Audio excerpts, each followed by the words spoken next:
All right, guys, welcome back. Today we're going to do a quick overview of the Vickers Guide 1911 books. I'm a huge fan of these series of books from Larry Vickers with James Ripley and some other contributors. I think they're really fascinating, but I also realize that they're pretty expensive.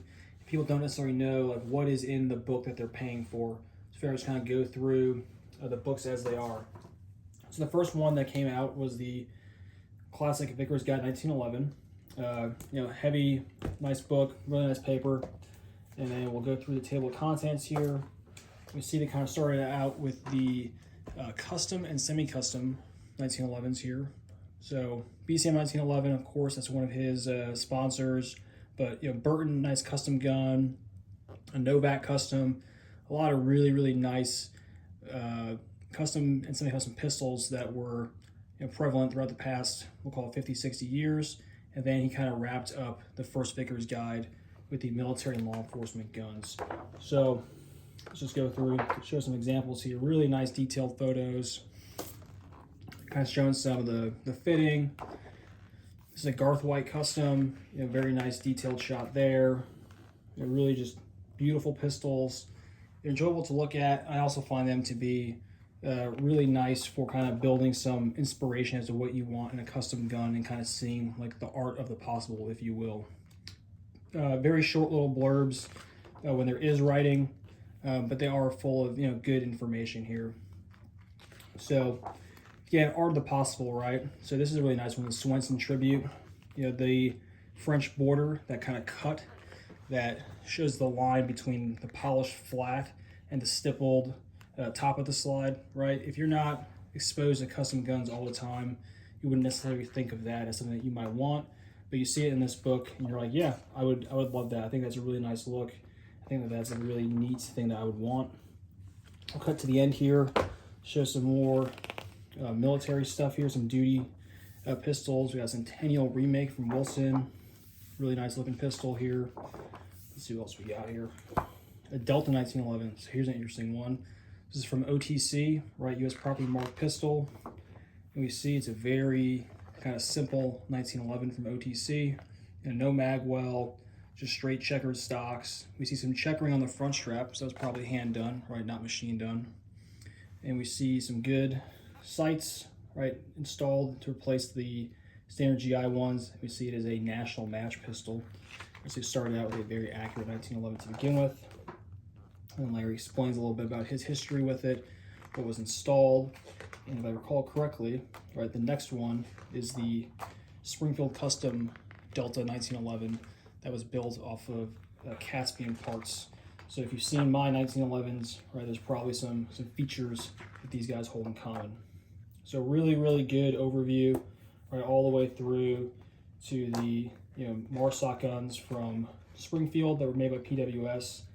And then I think we wrap up here, with the M45A1. So the last 1911 service pistol. So that is Vickers Guide 1911. That's the first edition. And let's see here.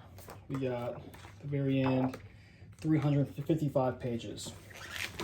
So then they went and they expanded into two different volumes. So volume one, right? Volume one alone is probably bigger than the first edition. Let's check that real quick. So volume one is over 445 pages. So it's 100 pages more just in volume one than there was in the original edition here. All right, again, just nice picture, beautiful, right? Everyone's 45 ACP shells. All right, now what is in volume one here? So 1911 beginnings, which is pretty fascinating, right? So from a model 1910 all the way through a bunch of 1912 production pistols, 1914 production, like really interesting stuff here. We got some World War II pistols, showing some of the variety that should be familiar to anyone who's a collector, right? Like a Singer 1911 in Ithaca, right? Remington Rand. Some post-war year guns, some national match guns, modern military law enforcement, which of course is my interest, and that kind of rounds out this book here, this volume two. But they didn't just like rehash kind of the old stuff that they had in the initial one. They added a ton of pictures, a ton of other guns.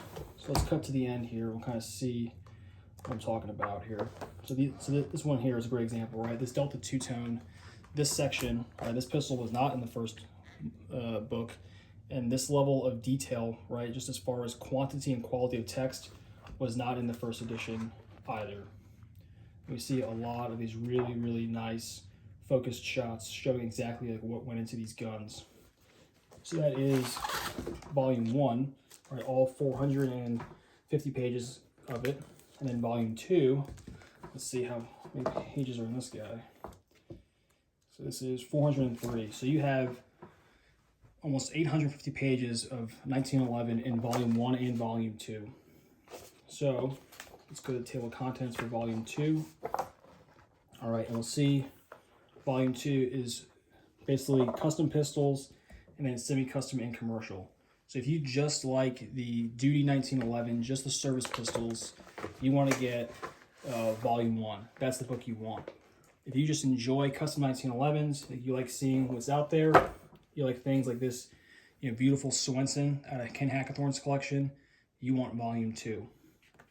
I think volume 2, again, is really interesting, just seeing like where we came from, and it kind of points out just some really interesting features. I mean, you can sit through days and days of looking at these guns, and there's just stuff in here that I didn't know existed until I read the book, like the Packmeyer Accurizer. It's supposed to tighten up the slide to frame fit.